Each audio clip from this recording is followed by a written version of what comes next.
Hey team, thanks for checking into another episode of the Better SMB. In this episode, we chat to Patrick McKibbin, CEO of the Hutt Valley Chamber of Commerce. Now, if every region has someone as passionate as Patrick has for the Hutt Valley, we would be in a very special place across New Zealand. We explore the topic of Chamber of Commerce's, and are they a stuffy old man's club, or are they something else? At the end of this episode, you'll find out that there is something special going on in the Hutt Valley, and why can't this be a challenge to the rest of New Zealand? Please remember to hit that subscribe button, like, share, do all the right things in supporting our goal to lift New Zealand's productivity through our amazing SMBs. Thanks for listening, and on with the show.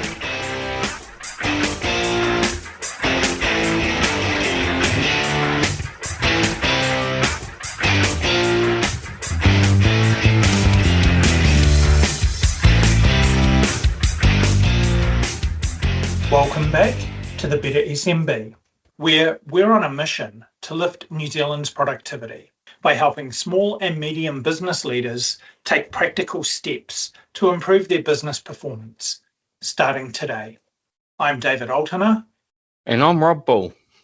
We've created this platform to spark a movement. Our BHAG is to get 100,000 businesses, that includes 15,000 manufacturers, on a journey of continuous improvement. Through the podcast, our monthly column, The Last Word, a New Zealand manufacturer, and our growing community, we're building a trusted voice for SMB leaders, offering the inspiration, insight, and implementation support they need to build high-performing, future-ready businesses. Today we're joined by Patrick McKibbin, Chief Executive of Hutt Valley Chamber of Commerce. Patrick brings a unique blend of experience to this role, having worked across senior government, corporate and private sector roles in both New Zealand and the United States. With a background in marketing, procurement, customer experience, digital engagement and business transformation, he's spent decades at the intersection of strategy, execution and impact. Before joining the Chamber, Patrick led business engagement for the Ministry of Education, where he built partnerships with over 1,700 employers, including CEOs and GMs, to better connect education with the world of work. He also held executive roles in organisations like New Zealand Post and Blue Star Line, where he has championed innovation, digital change and large-scale customer initiatives. Since stepping into the CEO role at the Hutt Valley Chamber of Commerce almost 4 years ago, Patrick has been building momentum, positioning the Hutt as a hub of business innovation and collaboration, and leading a vibrant, forward-thinking business community. We're excited to explore the evolving role of chambers of commerce, cross-sector collaboration, and what local leadership looks like when it's done well. Patrick, welcome to the Better SMB podcast. Thanks, Dave. Thanks, Rob. This is a really exciting evening to be talking about this kind of stuff. So I really appreciate asking me to do this. No trouble. So you've got some broad experience in the business community and you've brought some knowledge here from the United States. And that's a great foundation for a role as a Chamber CE. We're curious, what sparked your interest in this role? And what's your vision for the Hutt Valley business community? I guess I came into contact with Chambers of Commerce when I was at the Ministry of Education. My career is quite varied. I've worked mostly, though, in sales and marketing roles, and I ended up at the Ministry of Education doing this amazing role connecting the ministry to employers, business and industry across New Zealand with a very small team, working with those people that wanted to help connect our young people in their secondary education to the world of work. So I came into contact with Chambers as part of that role. And as luck would have it, when I was coming to the end of my tenure at the Ministry of Education, or the end of my time there, I found this role at the Hutt Valley Chamber of Commerce. I thought that it basically brought together all of the things that I enjoy about a role. So the sales, the marketing, the connection into the schools, the connection with business, the connection into local government, the connection into government. And so as it's turned out, basically at the end of my career, I think, who knows, never say never. But at the end of my career, I'm bringing together all of these things that I absolutely love doing, and that's it's a really special place to be. The Hutt Valley is a really special place to be, and I really love the work I do and the business community that I work for. So what is it about the Hutt Valley specifically that you love? Because I mean, there's Chamber of Commerce all over New Zealand. Yeah. What's drawn you to Hutt Valley? Well, look, I think there's 30 chambers around New Zealand of varying sizes. Auckland is by far the largest chamber that we have, and I work really closely with the Auckland Business Chamber. We're quite well connected as far as chambers are concerned. But the Hutt Valley, look, I can't speak highly enough about the business community in the Hutt Valley. It's interesting, it's innovative. Some of the companies that I work with are just absolutely doing work which is world leading, it's innovative, it's collaborative, and across a whole range of industries, there's just a really special collaboration, there's a really special way of connecting. It's just a very special place to work, and I'm very lucky to have the role that I do. The Chambers of Commerce go back years and years and years. And I think I saw Hutt Valley was founded in about the 1940s. Yeah, 1943. So, yeah, we've just clicked over 80 years. Wow. Yeah. So now in the mid-2020s, what are the roles of membership organisations in a modern business community? And do you think they're still relevant? Look, I think it's important that we work hard to be relevant. The work that we do specifically, and lots of other chambers around the country, it does involve a lot of connecting, it does involve a lot of networking, it does involve some generally unseen things. So we do a lot of advocacy work. You know, we're quite often intervening in issues that businesses have with local government, with government, and trying to help them to be successful in what they're trying to do. And that might be a couple of examples there. So in the past month, I've been working with a couple of businesses here in the Hutt Valley that I guess have issues that they haven't been able to solve themselves. And so one of the roles the chambers can play is to help them connect into the right people. We often know the right people, whether that be in local government, whether it's in government. One other example is that one of our businesses, I guess rather surprisingly, missed out on a procurement opportunity to an overseas firm. And so one of the things that we've been working with them on is how do we tell that story to highlight that it's really important for the government who are talking about situations where they want to support New Zealand industry, they want to support New Zealand manufacturing. We need to be able to tell that story. They probably can't tell that story themselves for various reasons. So the chambers can. We're neutral, we're connected, and we're able to work with influencers to, I guess, not always make the change, but at least tell the story so that that story can be heard and the situation can be thought about when it comes up again in another government procurement sort of situation, I guess, in that regard. So that's quite interesting. When I think chambers, BA5s come to mind.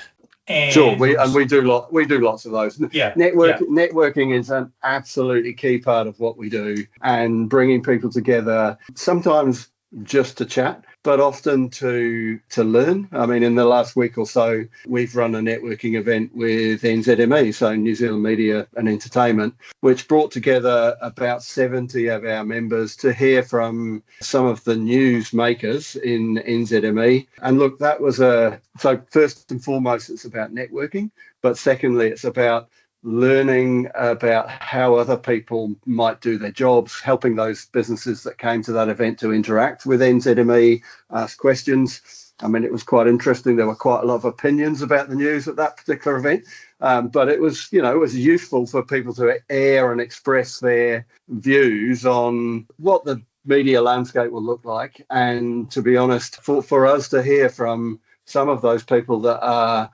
not making the news, but creating the news as it comes to us via different mediums, whether that be in written form or over the radio. So fantastic event. But networking, those BA5, definitely part of the suite of things that we offer our members for sure.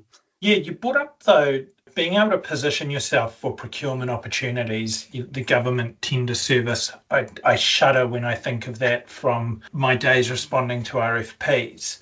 But do you think the business community really understands these additional pieces that the Chamber offers? And do you think they take enough advantage of those opportunities outside of the BA5s and the networking, like you talk about expanding connections and so forth? Do you think you hear enough from your members?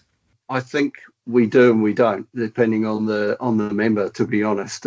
Look, we have some members that I call our poster child members, and they come to just about every event that we put on. And those members who are interacting with us on that regularity, they're there, to be honest, to build their business. They're there to meet people. They're there to connect. They're there to network. There's one particular member that we had. He joined about 3 years ago. He runs a communications type business that's morphed into an AI business. And honestly, he is absolutely nailing his growth in his business, pretty much because of the opportunities, A, that we put forward for him, but B, that he's participating in. As I say, that's our poster child member, those people that come and engage regularly, they participate, they network, they ask at those events to go and visit businesses, and they build their own networks through those connections that we're able to make.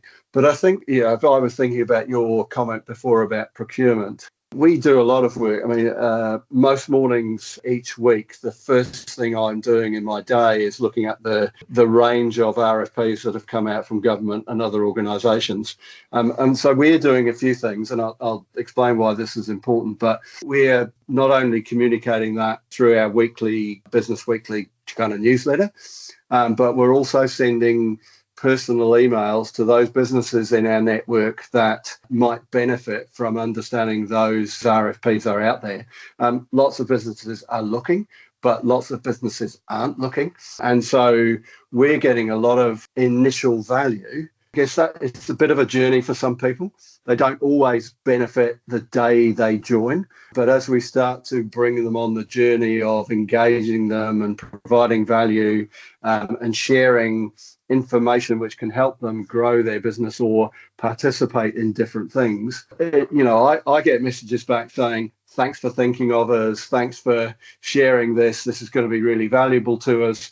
Now, getting an RFP from the government with 4 weeks' notice, it's never ideal. And so one of the other things that we're doing is connecting them to other members in the Chamber network that can help them complete that RFP or review an RFP that they might have written themselves, so that they, at least in that process, put themselves in a better position. But of course, we're also advocating, if you're into RFPs, you need to be talking to those people who are putting them out early. We've got lots of infrastructure work coming in the Hutt Valley, and so it's never ideal to wait for the RFP to come out. You should be in the face of those organisations that might have that RFP months in advance, and building relationships and building credibility, I think, at the end of the day. Absolutely. We had a rule, if the RFP was a surprise, you wouldn't respond to it because you haven't had an opportunity to build a relationship and influence and that type of thing. So that sounds really cool. I had a question around how members can maximise the value of their membership, but that what you're talking about there, where in some ways you're kind of coaching your members through different opportunities that exist. And I don't know if you've seen our E-Myth book review that Rob and I did, the episode on that, but that really talks to supporting business owners to move from being the technician in their business, the person who's doing the work, to become more of that manager and even the entrepreneur, as you're talking about with the member of the AI company who's actually coming along to networking events to grow their business, that puts them more in that entrepreneur and business builder space. Yeah, 100%. Do you see that you're getting more members wanting to go that way, or is it still the 80-20 rule where 20% of them are and 80% are kind of those laggards? Yeah, I think there's still a bit of that. We're probably, and this isn't me saying this necessarily, but we're described by some people as the most active chamber in the country. Now, that might be local people, and it might be, we'll take that. We're quite a humble organisation, I think, but take that kind of feedback. We try to provide a range of different opportunities for our members to participate in, whether it be or health and safety or, training around AI and some of the tools that are available. That's pretty topical at the moment. Right through to we run a Business Excellence Awards that actually just kicked off in the last couple of days, the entries, but goes right through until the end of November when we have a big gala dinner. So look, we try to provide lots of opportunities for our businesses, some different opportunities for them to engage and participate. But equally, look, I think one of the things that's really important for chambers is being out. We can provide lots of opportunities, but the best thing I do in my daily job is being out with our businesses and being out talking to them, because at the end of the day, those opportunities of talking to businesses, of listening to what they're doing, of interacting with them, those are the ones that can also provide value, even though those members might not come to a particular event or a particular series of events. There's definitely always value in sitting listening to them. I mean, in the past week, for example, we've connected a business with a couple of the chambers in the Waikato because they have some work going on that might be useful to in the Waikato, and it might be useful for the Waikato chambers to know about those things. But equally, we're able to support businesses to bring different ideas to the table, and that's really important for us too. So the landscape for chambers has changed. Think back to the 40s. I mean, we're communicating telegrams, Morse code, smoke signals. I'm not entirely sure. We're in more of a hyper-connected national and international world, just with the proliferation of connectivity and technology and that type of thing. You've just touched on collaborating with other chambers. Are chambers still that kind of local organisation and the bit of passing people on is a rarity? Or what is the level of collaboration like across chambers that you're seeing? Yeah, of course it varies, but actually I'm talking to other chambers almost daily, quite often to Auckland, but regularly to the Wairarapa or Kapiti or Porua or chambers in the Manawatu. So we're very lucky at the Hutt Valley Chamber of Commerce that we do some collaborative work with, say, the Auckland Chamber. So, every day I'll be talking to people in the Auckland Chamber about the work we do together or other opportunities. But also, regularly I'm talking to, say, the Wairarapa Chamber about just what we're doing or how things are going, or we'll be sharing information about event that we're doing. I met with the CEO, the Wairarapa Chamber just last week, and we can help them by sharing different types of events or just understanding what they're doing, who they're doing it with, and that provides opportunities for us to think about how we're connecting in a wider sense. So on that, Patrick, my local chamber, and they're massively active, and we've been supportive of them as much as they've been supportive of us, which is really good. And I think it's more goes on the adage of you get out what you put in. Yeah. But I do push the nerves sometimes, and it's just more of a test of, are there too many chambers? With that advocacy role and that supportive role and putting on events and all of that comes with needing teams and all that. There are some that are quite small. What is that state of chambers around New Zealand to keep being viable to add that value to the business community? probably 29 to 30 chambers around New Zealand. Some have no staff at all, and so that's probably quite difficult to support their business community in a very meaningful way. But some are about our size. We're 6 people in our chamber, and I think Auckland's over 50. So yeah, look, I think it will vary depending on the size of the chamber. But do I think there's too many? I think the localness is really important. I think the Hutt Valley is quite a small area, but our economy is worth $10 billion to, in terms of GDP to New Zealand. So that's not an insignificant amount of money, or what is a relatively small area. I think it's important that our kind of unique industries, which are probably manufacturing, construction and infrastructure, and also kind of science and innovation. It's really important that somebody's there to speak up those industries and be a champion for the businesses and the people that work in those industries. So I think it's difficult for some chambers to make money. We're a small business, like most of them, many of the businesses that we're dealing with. So every month it's a bit of a challenge. But I think it's important that somebody's there to champion, to advocate, to connect and network for the businesses in our area. So are there too many? Maybe, but it's important that we're there, I think.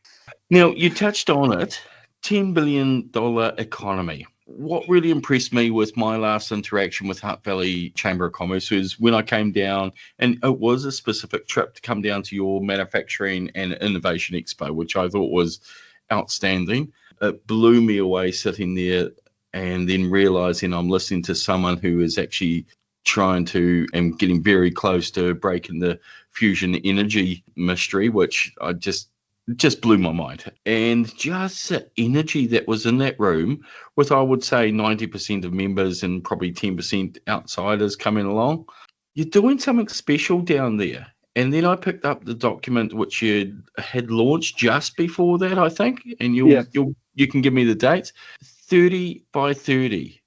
Now, I would say this is unique in terms of the activity a chamber is doing in its local area. Can you tell us what is it all about, and what's the goal, what's the vision, and what are you doing about it? Yeah, so 35 by 35. So it's about putting a plan in place and a strategic vision for the Hutt Valley for the next 10 years till 2035. And look, in part, I'm going to say it's a little bit corny that we've called it 35 by 35, but, so it's about 35% growth in our GDP from $10 billion to $13.5 billion by 2035. And we're being very ambitious with that target, but we're also being very realistic, I think, based on the modelling that we've done. What it's really about is both for the chamber and our business community, but also those other people that are involved in our community. So that's our 2 local councils and our government. And by the way, I think it's really important for us to say that we're super well served by our MPs. So we have Chris Bishop in our region, and we have Chris Hipkins in our region, and also Jenny Anderson as a Labour List MP.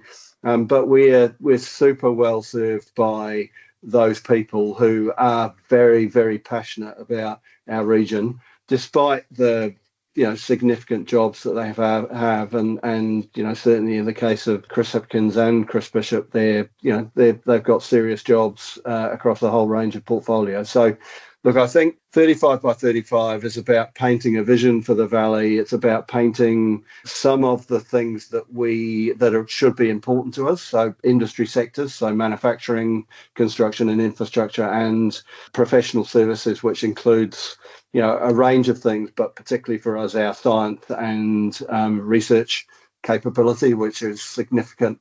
It's about painting a picture of how those industries are important to us, but how those industries collaborating and being successful can be the backbone of significant growth to our community, significant growth for high value jobs, for significant growth to our business community. And if we're even close to being successful in that 35 by 35 vision, our community will be much better off. There'll be many more high paid jobs. There'll be many more jobs in general. And in actual fact, again, these are words, but our community will thrive. It's already thriving, and it's been difficult for the last couple of years with the economy going on, but we're seeing some really positive signs in some sectors. We're super excited about what this vision can do in terms of bringing our people together, bringing our community together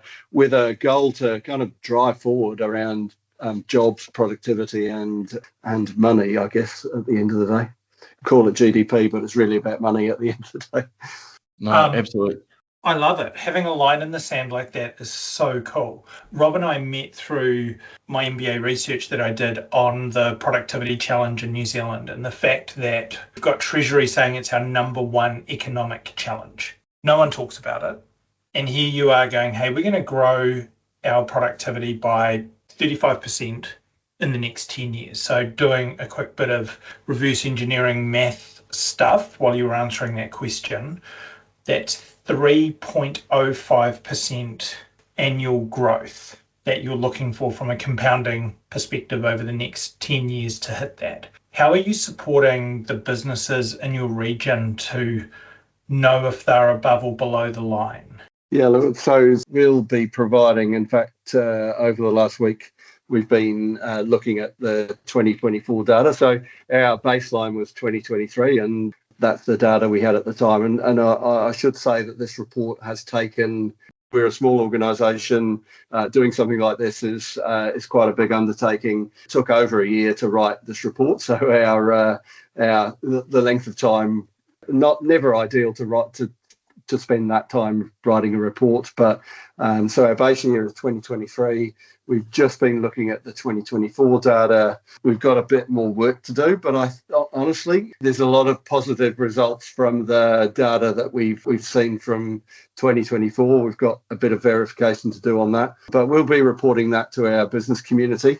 And actually, when I've been thinking about how we would report that, if the data that we've modelled turns out to be correct, and as I say, we do have a bit of work to do on that, there is a fantastic news story for our business community, and it's a news story that I think, told well, can create a lot of momentum and a lot of positive energy. To be honest, we're in everything that we do, and I was just talking to somebody about this on Friday, that we try to take a very optimistic and positive view on what we do. I mean, the manufacturing event that we put on was the first time we've ever done something like that. That is about our report. It's about bringing that community together. It's about helping them to be inspired and to learn from others. Ratu Matera from OpenStar, who wouldn't get inspired by his story of his fusion story. And those guys, they come out of a research organisation called the Paiha Robinson Research Institute in the Hutt Valley, and they currently have a business that's situated slightly outside of the Hutt Valley.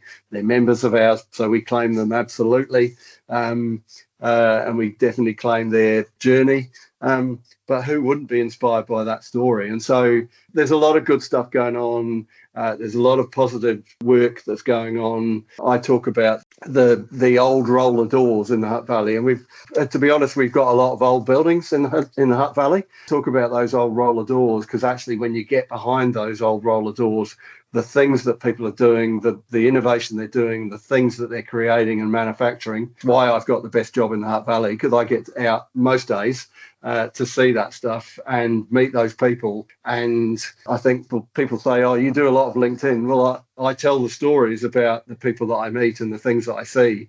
And actually, that's a really easy thing to do. It takes 10 minutes to write up something on LinkedIn, but all about that optimistic story about our business community and how hard they work and how successful some of them are, and how to paint a picture for others to be optimistic and be excited for the future, because there's a lot to be excited about.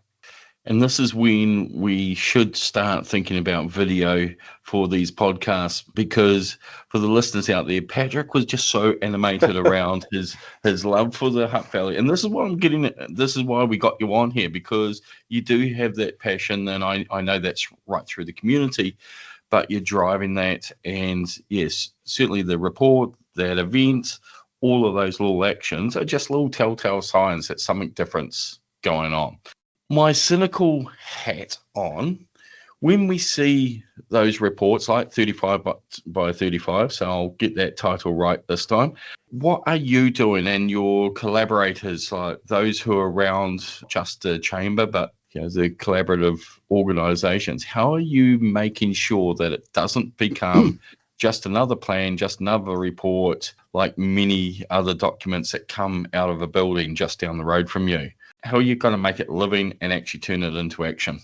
Yeah, I mean, that's a really awesome question, and one that's very, very, very, very topical in terms of the work that we're doing at the Chamber. And look, honestly, it's that will be a work in progress in terms of what we could and should be doing. But the first thing that we are doing is, a lot of the work that we're doing now is about our three key sectors. So we've had a manufacturing event. It went really well. People are expecting maybe the worst thing that could have happened is people said to me the day after that event, when are you going to do the next one? Because we were just getting over doing the first one. So we did that event. We will be doing some events around the Science and Research Centre in the next month. In the process of planning, I think, a reasonably chunky event around our construction and infrastructure sector that, again, will start to bring together the people in that industry with some of the stakeholders that will have money to spend. If we go back to the procurement journey that we were talking about before, what we hope to create is an opportunity for some of our business community to connect with those people that will be making the decisions on spending, where to spend that money. In the construction and infrastructure sector, for example, we will have, I think a minimum, if all things being equal, we'll have a minimum of $6 billion worth of money coming into our community in infrastructure and construction spend over the next 10 years. But the vital thing in that industry is, how do we get that money spent in our community with our businesses, creating jobs, creating wealth, creating opportunities for our young people. If I go back to the Ministry of Education work that I did and why I connected into the chambers, that journey of a young person from secondary education into what their future role is a really important part of our work, and it's a really important passion of mine. We can only be successful if we help our young people to see those jobs, to connect, to experience them, and then move into those jobs and grow and develop into the next 10 to 15 years of infrastructure projects that we've got, earning more money, delivering more money back into the community, helping their whānau, helping others to be successful. Ultimately, it will be a combination of things. It will be about the things we do for those industries, the continual work that we do to help connect and involve our community. It will be about supporting those other businesses. It's really important for us to state that while we have identified three major industries which are important to us, they make up around 30% of our GDP. So there's still another 70% that will be super important to us in terms of how do we help them to be successful? How do we connect them to work? How do we ensure that if they're retailers or hospitality businesses, they get the opportunity to connect into different, work, such as the 500 people that might be coming and working in our community on a big infrastructure project. How do we make sure that they know what retailers and hospitality businesses are right next to that project? Look, there's a lot of work to do. But I think the Chamber's up for that work. We're certainly very focused on that 35% growth, the backbone of what we're all about. I think if we can make that successful, all of our business community will be successful, and that will be an absolutely amazing thing. Absolutely. I think it will be a matter of having the data that you use and the reporting. It might be one of those imperfect actions just to keep the momentum going. The data's good enough to tell us we're on the right direction or where the gaps are, rather than some of those over-polished and over-analysed bits of work that go on. So that's awesome. Before I hand it back to Dave, one more quick question. If we have listeners around that Hutt Valley sector and they've been living under some kind of rock and they haven't heard anything around this, how can they get involved?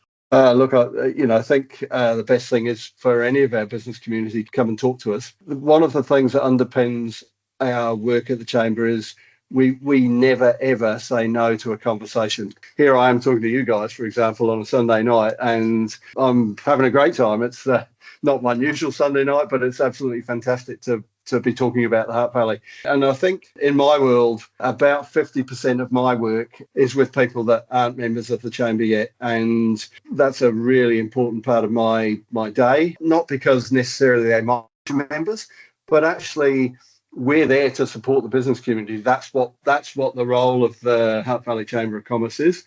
We do get really great support from our local council to help us do that. So they're one of our supporters, and it's really important that I acknowledge that. They're a great partner, but also one that we can tell that actually, sorry, we don't like your rates increases. We don't like some of the other things that you're doing. And we have those very free and frank conversations with them, to be honest. But I think just reach out to us, come and participate in our events, come and network with other people, kind of be inspired by some of the work that we've got going on here, because some of you guys may be sensing how cool the Hutt Valley is. I hope you are. It's an absolutely fantastic place to be, and there's so much opportunity. Gosh, every day, look, I sit with businesses and I would never walk out somewhere not realising that there's an opportunity that they can connect to. The first thing I'll do is always, when walking out of a business, is connect them to the people that I think that can help them. Whether that be somebody that I went into a business the other day, they've recently joined up. I've passed this business I don't know how many times, and actually he's got a very cool business doing some upholstery for high-end design organisations. And I thought, actually, I didn't really know anything about him or the work that he does, but there were definitely other people in the Chamber's network, whether they be members or not, that could benefit from knowing him and his business, and they could benefit from being connected to that. So it's a really important part of what we do. So you're talking my language. I'm all about that, how I can introduce people to get them into the right place, the right time for them, make opportunities happen. So I love it. Can't commend what you're doing enough.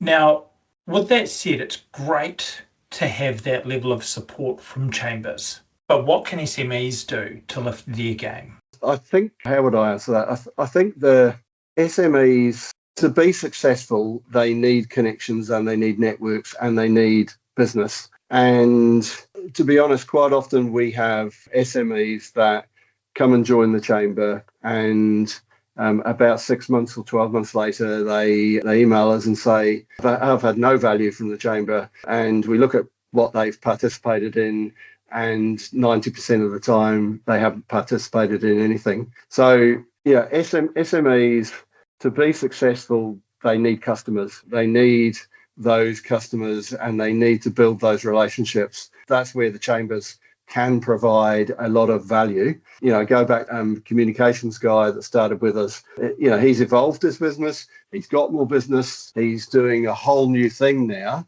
Is that 100% because of the Chamber? No, it's not 100% because of the Chamber, but it's 100% because he's participated, he's met people, he's networked, and he's seen opportunities, and he's converted those opportunities because of his ability to have conversations and build a connection that leads to further work. So again, it comes back to the Chambers provide that opportunity. It ultimately revolves around the individual coming and being proactive and doing it themselves, but we absolutely provide that opportunity for them. Like a gym membership, right? Just having the membership isn't going to help you do anything. If you actually show up, work out, put yourself out of your comfort zone, if you don't like socializing or talking to people and telling them about what it is that you do. Yeah. I once had an $800 a round golf membership because that's how often I went, I think.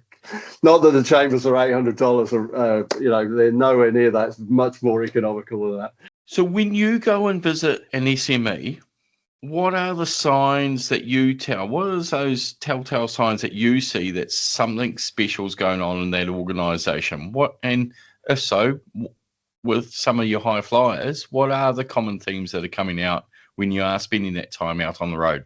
It will vary by the individual and by the business they're in. Because, look, to be honest, lots of small businesses are still really struggling. And so probably in our area, hospitality, retail, it's not great for those types of businesses. But I think those businesses that have optimism, they have a focus on who their customers are. So they're very clear on what they're doing and where they're at. With somebody that talked about the groups of people that they're interested in working with, 100% of the time we'd be able to connect them into another business. Good example would be, I sat down with somebody this week. He runs a spraying roofing business. So the weather in the Hutt Valley hasn't been the best for his business in recent times. And because he hadn't been able to take photographs of his work because he wasn't doing any work on roofs during that weather, he'd stopped doing his marketing. When you start to talk to him about,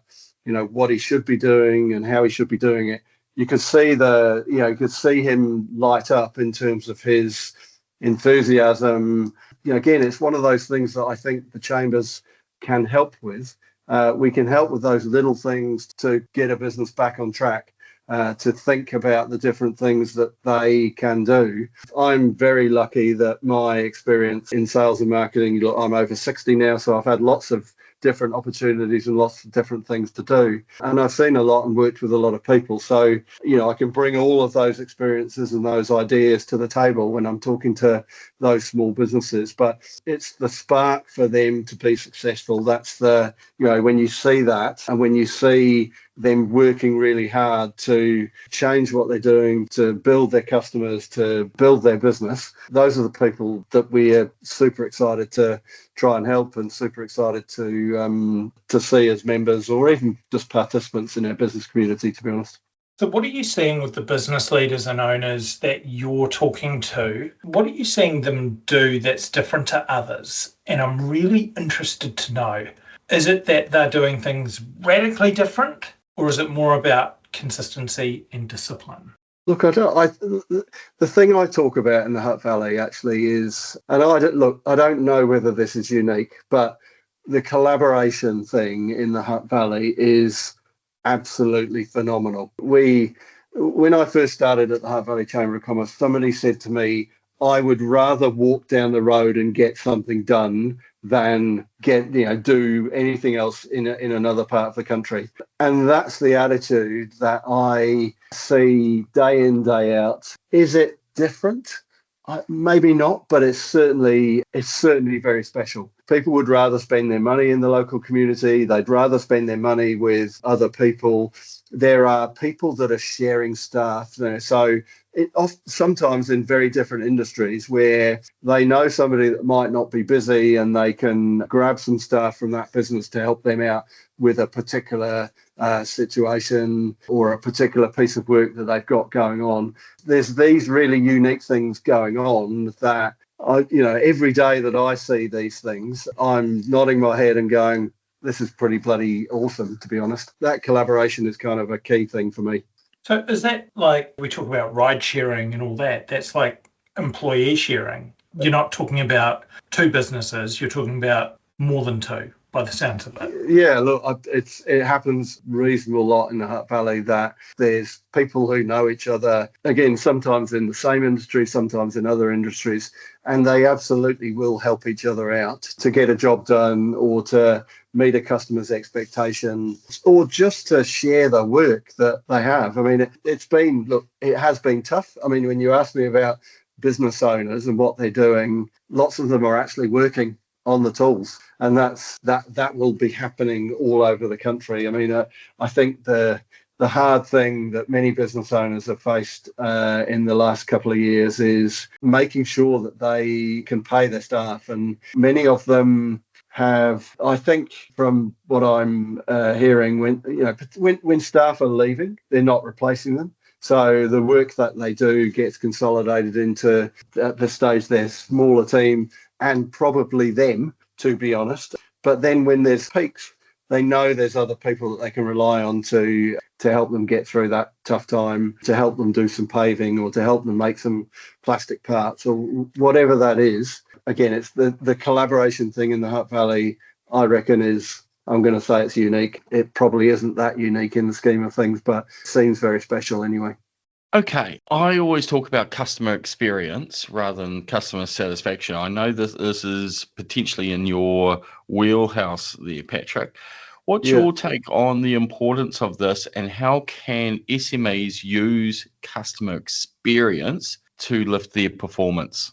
Well, customer experience is ultimately what people come back for. It's those little things, it's the consistency, it's the way in which you interact, it's the product you deliver within the time frame that you said you'd deliver, or it's the communication you do if you can't manage that. All of those things which stand you apart from others. And look, as a small business, the Chamber, that's something that we have to do every day. And when customer experience doesn't work, that's the worst thing for me, to be honest. It makes me feel very uncomfortable when we don't deliver. We come back to the manufacturing event. I and my small team put a lot of work into making that happen, and we put a lot of work into making it run really smoothly. It was fantastic to have you guys there, but you wouldn't have seen me. I was in the background kind of sweating a lot at the back of the room, worrying about how things were going to happen.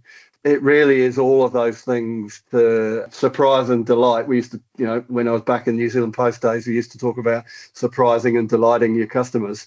And honestly, that's what it's about at the end of the day. Customers will come to you, they will come back to you if you surprise and delight them and deliver on their expectations. Excellent. And I did see you in the back of the room, and you looked far more calmer than what you're explaining. You look like you were enjoying the moment, or there probably were some moments that you were just sat back and went, this is pretty cool. Yeah. Oh, look, the whole thing was very cool. I mean, to drive a fire truck into the event centre from Fraser Engineering, look, to do those sorts of things, to show off our manufacturing community, it was bloody special. It was really, really special. And look, we're, as I say, people have said, when are you doing the next one? That's the next challenge, I guess, or one of the next challenges. Absolutely. I'll be there. Definitely. Good. Sounds like I will be too.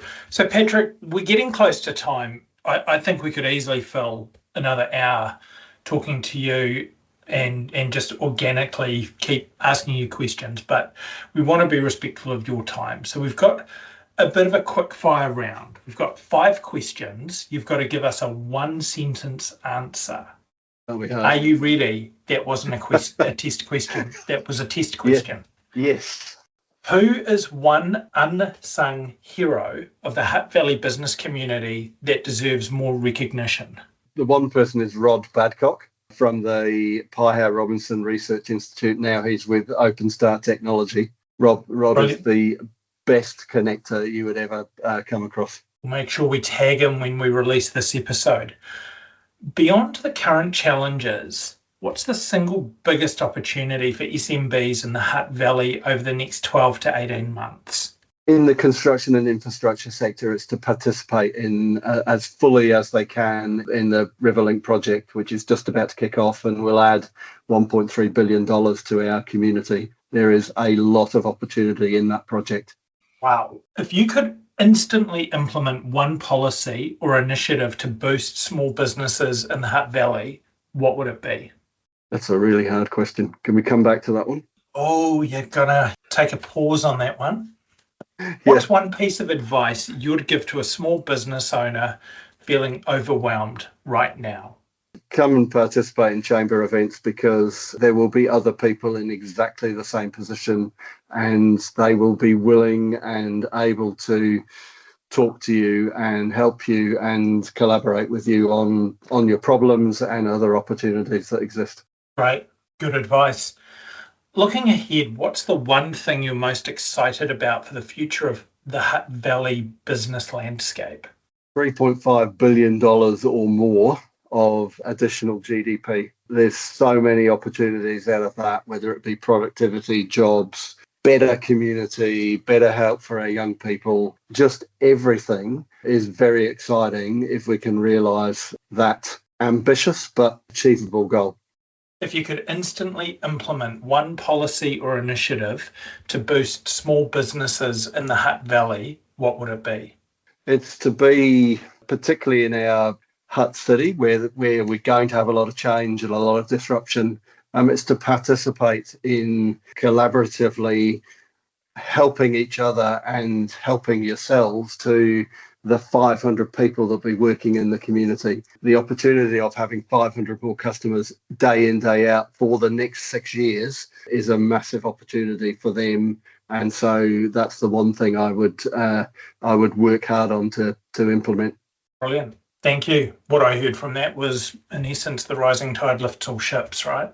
Yes. So that brings us to the end of today's conversation with Patrick McKibbin, and it's been really valuable. We've heard how the Hutt Valley, often overlooked in national conversations, is becoming a case study in how local leadership, cross-sector collaboration, and committed business communities can create a vision and lift economic potential from the ground up. Patrick's reminded us chambers of commerce aren't relics of the past. They're evolving into platforms for innovation, talent development, and connection.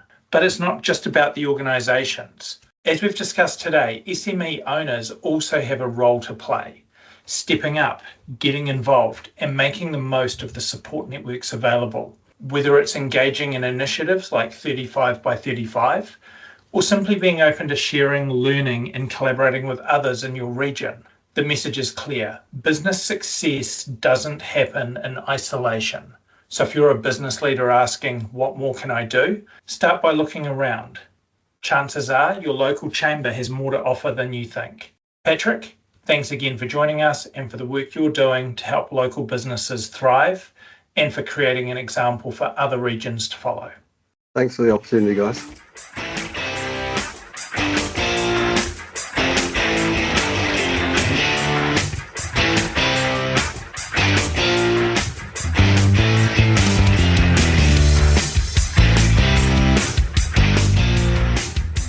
Welcome back to the Better SMB, where we're on a mission to lift New Zealand's productivity by helping small and medium business leaders take practical steps to improve their business performance, starting today. I'm David Alterner. And I'm Rob Bull. We've created this platform to spark a movement. Our BHAG is to get 100,000 businesses, that includes 15,000 manufacturers, on a journey of continuous improvement. Through the podcast, our monthly column, The Last Word, a New Zealand manufacturer, and our growing community, we're building a trusted voice for SMB leaders, offering the inspiration, insight, and implementation support they need to build high-performing, future-ready businesses.